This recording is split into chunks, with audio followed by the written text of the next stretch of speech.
একদিন একটা স্কুলের টিচার ভাবলেন তিনি তার ক্লাসের সবচেয়ে বুদ্ধিমান ছেলেটিকে আজকে খুঁজে বের করবেন।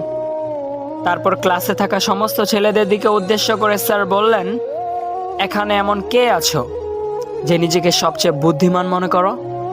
3টি ছেলে হাত তুলে দাঁড়ালো, বলল, স্যার আমি সবচেয়ে বুদ্ধিমান। স্যার বললেন, আমি একজনকে বেছে নিতে চাই, অতএব তোমাদের একটা ছোট্ট পরীক্ষা দিতে হবে। আগামীকাল তোমরা স্কুলে আসার পূর্বে 3টি মুরগি 3 জনে আলাদা আলাদাভাবে জবাই করবে। মুরগি 3টিকে এমন জায়গায় জবাই করবে যেখানে তুমি ব্যতীত অন্য কেউই দেখতে পাবে না, অতএব তোমার কারোর কাছে জবাবদিহি করতে হবে না।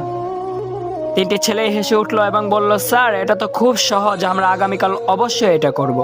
পরের দিন ক্লাসে 3টি ছেলেই উপস্থিত হলো। নাম্বার 1 উঠে দাঁড়ালো, বলল, স্যার আমি মুরগিটিকে আমার বন্ধু রুমে জবাই করেছি, যেখান থেকে আমাকে কেউই দেখতে পায়নি, অতএব আমার কারোর কাছে জবাবদিহি করতে হবে না।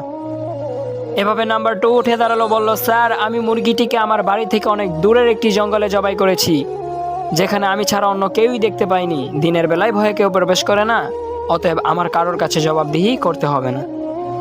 তারপর নাম্বার 3 উঠে দাঁড়ালো এবং কান্না করতে করতে বলল, স্যার আমি মুরগিটিকে জবাই করতে পারিনি, আমি যেখানেই যাচ্ছিলাম, জঙ্গলে যাচ্ছিলাম, পানির নিচে যাচ্ছিলাম, কিন্তু মুরগিটিকে জবাই করতে পারিনি, কারণ আমাকে একজন দেখছিল, তার কাছে আমার জবাবদিহি করতে হবে, বেঁচে যাওয়ার কোনো উপায় নাই। কার কথা বলছিল? কার কথা বলছিল আপনারা জানেন? আল্লাহ, আমাদের সৃষ্টিকর্তা, আমাদের রব, আমাদের মালিক আল্লাহ। ঠিক তেমন অবস্থা আমাদের। আমরা অনেক চালাক। আমরা যখন কোনো পাপ কাজে লিপ্ত হই, ডানে তাকাই, বামে তাকাই, সামনে তাকাই, পেছনে তাকাই, কিন্তু উপরে তাকাতে ভুলে যাই।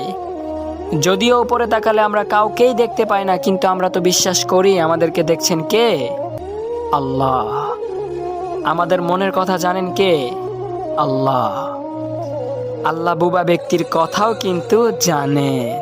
কি জানেন না? জানে। অতএব সকাল থেকে দুপুর, দুপুর থেকে সন্ধ্যা, সন্ধ্যা থেকে গভীর রাত, যেখানেই যা কিছু করছেন, যদি একবার ভেবে দেখেন যে উপরওয়ালা আমাদের ঠিক এইভাবেই দেখছে।